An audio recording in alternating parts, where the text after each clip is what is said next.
How do global environmental conventions get funded? Why funding structures matter.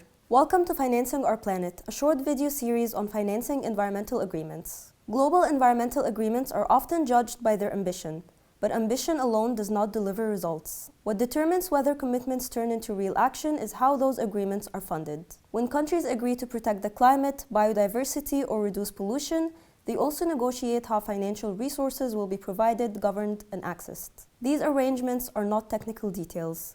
They shape who can implement solutions, how fast action happens, and whether commitments are seen as credible. To understand environmental finance, we need to understand how global conventions organize money, starting with the difference between a financial mechanism and a fund. Financial mechanisms versus funds. First, when talking about financial mechanisms, we need to remember that we are talking about public finance as organized under a multilateral environmental treaty. Second, we need to distinguish between financial mechanisms and funds. A financial mechanism refers to the overall system or framework established under a treaty to provide financial resources.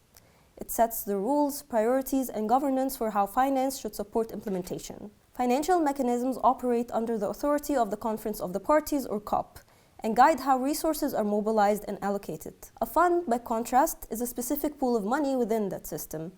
Funds are designed for particular purposes and use defined instruments such as grants or loans. Each fund has its own eligibility rules, access procedures, and institutional arrangements. In simple terms, the financial mechanism is the entire building. Funds are the rooms inside it. Confusing the two makes it harder to understand where decisions are made and why access can be uneven. Major funds under the UNFCCC. Several funds operate within the financial mechanism established by the UN Framework Convention on Climate Change. The Global Environment Facility, or GEF, was the first operating entity of the financial mechanism. It initially served as an interim fund and continues to play a central role today. GEF manages several dedicated funds, including the Special Climate Change Fund and the Least Developed Countries Fund. Over time, additional funds were created. The Green Climate Fund was established to support larger-scale mitigation and adaptation efforts. The Adaptation Fund focuses specifically on concrete adaptation projects. More recently, a fund for loss and damage was created to respond to impacts that go beyond adaptation. We can think of the fund for loss and damage as insurance payments after a climate-induced disaster has occurred.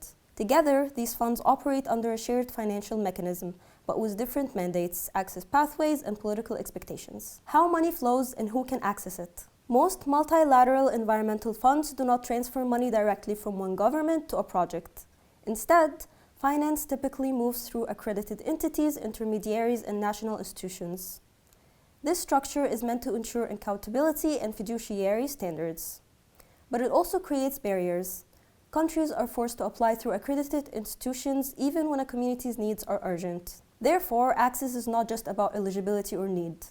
It depends on institutional readiness, technical expertise, and time. As a result, funding often flows more easily to countries and institutions already equipped to navigate these systems. Institutional roles and governance. Each fund has its own governing board, but all ultimately operate under guidance from the COP.